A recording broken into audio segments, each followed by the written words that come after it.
ओं सर्वमंगलमंगल्ये शिवे सर्वार्थसाधिके शरण्ये त्र्यंबके गौरी नारायणी नमस्तुते सृष्टिस्थितिविनाशानां शक्तिभूते सनातनी गुणाश्रय गुणमये नारायणी नमस्तुते। जय बड़ मायर जय, जय महादेवी महामायर जय। प्रत्येकेर जीवन सुंदर होक, आनंदमय होक, प्रत्येकेर सुखे खुशिते शांतिते एवं दूते थाकुन श्री श्री पद्मावती मा एवं बड़ मायर निकटे प्रार्थना करी।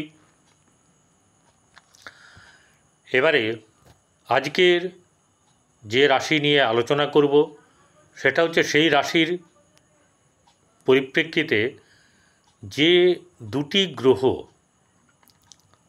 একটি হচ্ছে দেবগুরু আরেকটি হচ্ছে দৈত্যগুরু। এই দেবগুরু এবং দৈত্যগুরুর প্রচুর ভূমিকা আমাদের জীবনে আছে এবং এটা না থাকলে আমরা বোধহয় অসম্পূর্ণ। কীরকম আগেই বলে দিই, আপনারা দেখছেন জ্যোতিষ আচার্য পরিতোষদের এই চ্যানেল, যেখানে গোচর সম্পর্কে অবহিত করা হয়, বলা হয়, আলোচনা করা হয়। কারোর জন্মকুণ্ডলী নিয়ে কিন্তু এখানে আলোচনা হয় না। আপনাদেরকে এই ব্যাপারটা বুঝতে হবে যে আপনার যে জন্মকুণ্ডলী সেটা হচ্ছে প্রধান, এবং মহাদশা অন্তর্দশা দেখবেন এবং এই গোচর দেখবেন।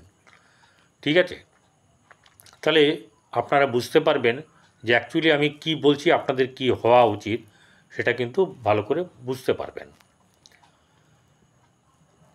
এর ছাড়াও আরও ছোট্ট দু একটা কথা বলি। সেটা হচ্ছে যে আপনাদের জ্যোতিষীর অনেকের প্রয়োজন হয় জ্যোতিষীকে দেখাবার। না ভুল করছেন, আমি আমার কাছে আসতে বলছি না, আপনারা আপনাদের পছন্দের জ্যোতিষীর কাছেই দেখাবেন, দেখিয়ে পরামর্শ নেবেন যদি কারোর উল্টো দিকে হচ্ছে যা বলছি সেটা হচ্ছে না। কারণ আমি যা বলবো, জ্যোতিষ যা বলবে তাই। এখানে আমি কাউকে বড়লোক, ধনী, হিরে জহরত পাওয়ানোর জন্য আসিনি। ঠিক আছে, যেটা বলবো সেটা হচ্ছে যে এই দুটি গ্রহকে নিয়ে বলবো, বৃহস্পতি এবং শুক্র, সেটা আপনার এই রাশি সাপেক্ষে কতটা আপনার জন্যে ফলদায়ী আর ফলদায়ী নয়, কি পেতে পারেন, বর্তমানে কোথায় আছে, সে আপনাকে কি, তার প্রভাব আপনার জীবনে কিভাবে আসবে আমি আপনাকে বলবো। চ্যানেলটি যারা দেখছেন তাদেরকে একটা কথাই বলবো, যারা সাবস্ক্রাইব এখনও করেননি সাবস্ক্রাইব করবেন, পাশে থাকা বেল আইকনে ক্লিক করে অল বটমে প্রেস করবেন, তাহলে আমার সমস্ত ভিডিওর নোটিফিকেশন আপনার কাছে চলে যাবে। মকর রাশি, এখানের অধিপতি হচ্ছে শনি। সত্যি সত্যি অনেকে শনির নাম শুনলে আঁতকে ওঠেন, কিন্তু ব্যাপারটা সেরকম না। শনি হচ্ছে কর্মের কারক গ্রহ, তাই শনিকে দূরে রেখে, দূরে সরিয়ে দিয়ে কোনো লাভ নেই। আমাদের জীবনে যে কর্ম করি আমরা, সেই কর্ম প্রধান হচ্ছেন গিয়ে শনি, এবং কর্মের ফলদাতা শনি। তাকে ভয় পেয়ে, তাকে দূরে সরিয়ে দিয়ে নানারকমভাবে এটা সমাজে সৃষ্টি করা হয়েছে।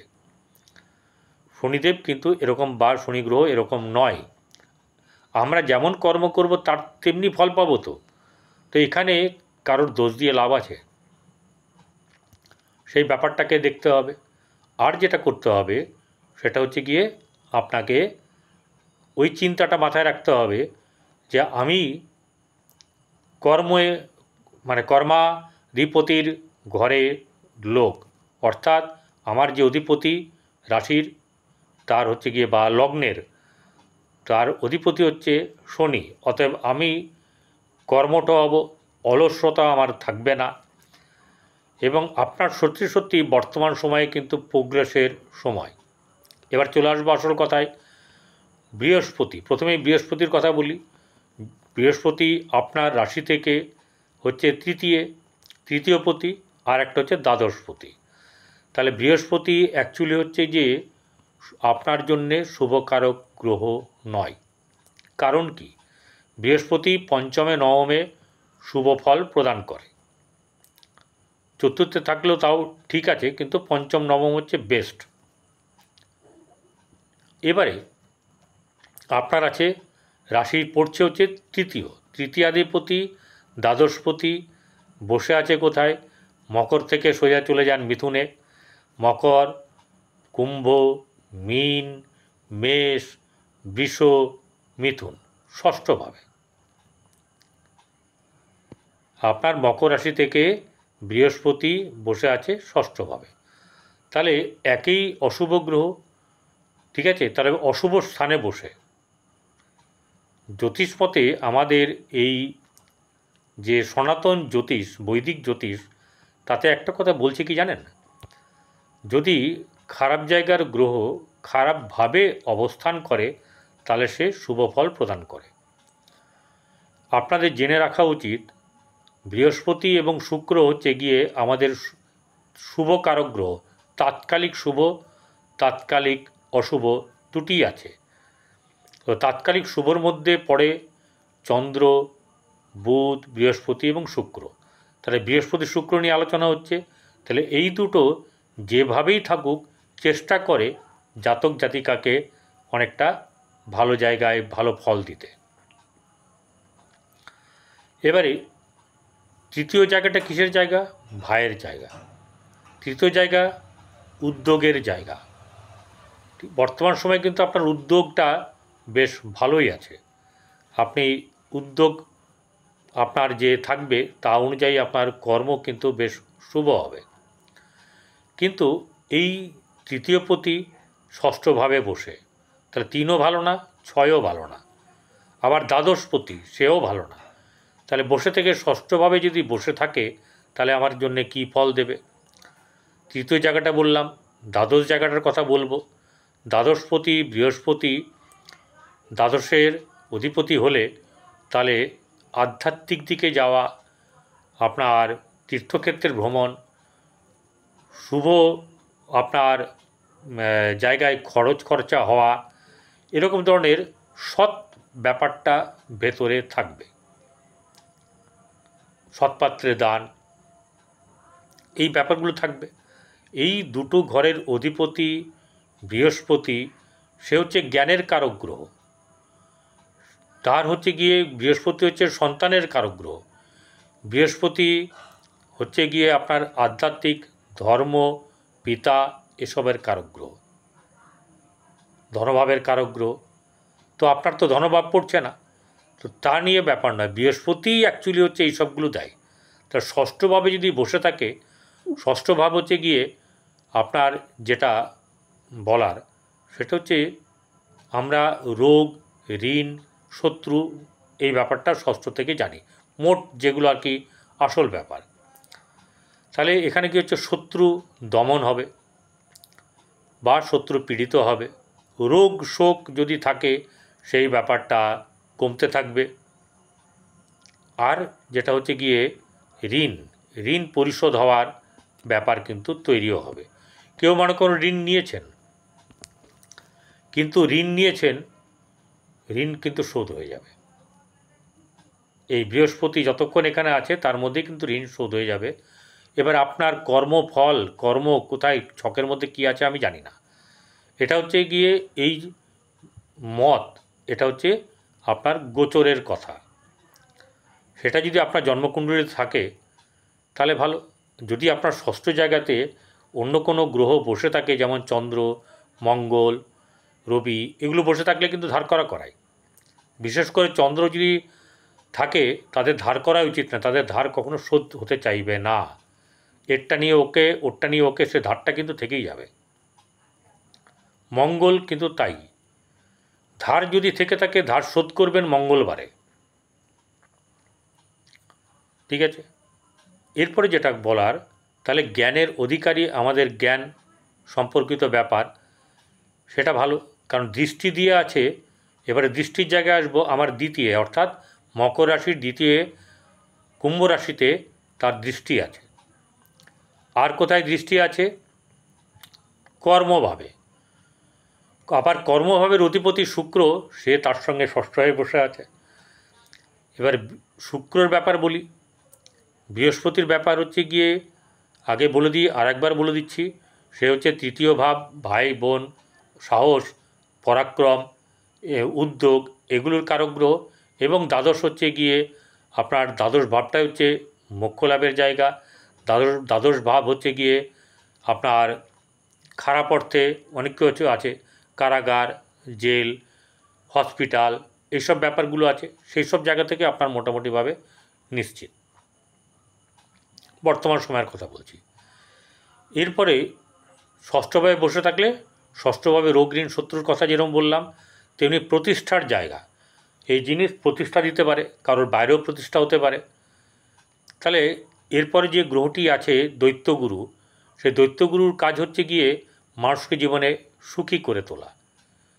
অর্থাৎ এই যত সমস্ত আমরা সৌন্দর্যের জিনিস দেখি, সেই সৌন্দর্যের জিনিসগুলো যদি আমরা ভাবি সব কিছুর মধ্যে শুক্র লুকিয়ে, সব সুখের পেছনে শুক্র লুকিয়ে, সব ভোগের পেছনে শুক্র লুকিয়ে, সব বিলাসিতার পেছনে শুক্র লুকিয়ে।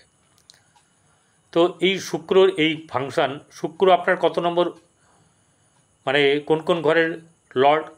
শুক্র আপনার পঞ্চম ঘরের লর্ড, আবার দশম ঘরের লর্ড। শুক্র হচ্ছে গিয়ে আপনার রাজ্য কারক গ্রহ।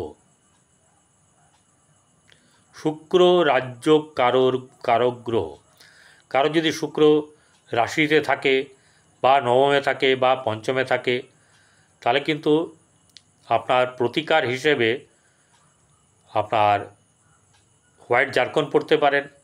যদি বৃহস্পতি খারাপ থাকে, বৃহস্পতি যেহেতু এরম জায়গাতে একসঙ্গে ওরা বসে আছে, তাহলে শ্বেত পোখরাজ পড়তে পারেন। তো এই শুক্র পঞ্চমপতি হিসাবে কি দিতে পারে?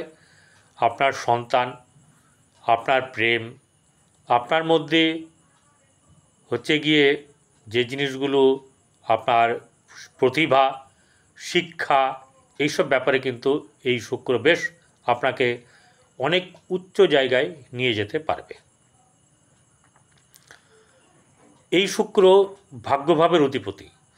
তাহলে ভাগ্যকে এমনভাবে গড়ে তুলবে যে তার মধ্যে আপনার ভোগবিলাসের ব্যাপারটা বেশ চমৎকারভাবে থাকবে। বোঝা গেল? চমৎকারভাবে থাকবে এবং শুভ হবে। এই শুভত্বটা অনেকটাই কিন্তু বেশ ভালো জায়গাতে আপনাকে নিয়ে যাবে। সঙ্গে বৃহস্পতি দেবগুরু এবং দৈত্যগুরু একসঙ্গে থাকলে বেশ টক্কর হয়। এখানে টক্কর হতে পারে, কিন্তু সেটা শুভর দিকেও তো হতে পারে, যে ও ভালো করছে তাহলে আমি কেন ভালো করব না। দুজনে মানে বেশ শত্রু। শুক্রর একদিকে প্লাস পয়েন্ট আছে, এক নম্বর হচ্ছে যে রাজ্যকারক গ্রহ ষষ্ঠভাবে বসে আছে। ষষ্ঠ ভাব হচ্ছে গিয়ে বললাম রোগ ঋণ শত্রুর ব্যাপার। তাহলে এইখানে পঞ্চমপতি হয়ে ষষ্ঠে বসে থাকাটা কিন্তু শুভকারক ধরা হয় না। এবং ভাগ্যপতি ষষ্ঠভাবে বসে আছে, সেটাও শুভকারক নয়, কারণ পঞ্চমপতি, এই পঞ্চম এবং নবমের অধিপতি কোণ এবং কেন্দ্রের অধিপতি হচ্ছে শুক্র। সে ষষ্ঠভাবে বসে থেকে যতটা শুভফল দেওয়ার কথা ততটা শুভফল দিতে পারবে না, কিন্তু খারাপ দেবে না। আপনার যেটা হচ্ছে গিয়ে ইয়ের পথে, আপনার ওই কর্মের পথে আপনার কিন্তু এটা বেশ ভালো ফল দেবে।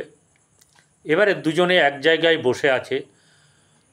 যদি আপনার জন্মকুণ্ডলিতে বৃহস্পতির বা শুক্রের দশা চলে, বা বৃহস্পতির মহাদশা, শুক্রের অন্তর্দশা বা অপোজিট যদি হয়, তাহলে এই সময়তে আপনি কিন্তু ভালোভাবে পরিলক্ষিত করতে পারবেন যে সময়টা কেমন যাচ্ছে, কেমন যেতে পারে। দুটো মিলিয়েই কিন্তু আপনার জীবনে খারাপ কিন্তু কিছু হবে না। যতটা পাওয়ার কথা ততটা পাবেন না, কারণ বৃহস্পতি অশুভ কারক গ্রহ, অর্থাৎ এখানে কোনো কাজের গ্রহ নয়। আর শুক্র হচ্ছে গিয়ে ভালো গ্রহ হয়ে গিয়েও বসে আছে গিয়ে ষষ্ঠভাবে। ষষ্ঠভাবে রাশিচক্রের ষষ্ঠভাবে শুক্র নিচস্থ হয়ে যায় কন্যাতে। তাহলে এখানে আমি বলে দেবো একদম খুব ভালো পেয়ে যাবেন এরকম ব্যাপারটা নয়। মোটামুটি পাবেন, খারাপ পাবেন না, কিন্তু আপনাদেরকে কিছু জিনিসকে মেনটেন করতে হবে। যেটা হচ্ছে স্নান করার পরে আপনার গায়ে পারফিউম ব্যবহার করবেন, কেশরের তিলক ব্যবহার করবেন। এগুলো যদি ব্যবহার করেন তাহলে ভালো। পশু পক্ষী, গরু, কুকুর, কাক পক্ষীকে খাওয়ান, এতে ভালো হবে। আর অসুস্থ ব্যক্তিকে সেবা করুন, তাতে আপনার ভালো হবে।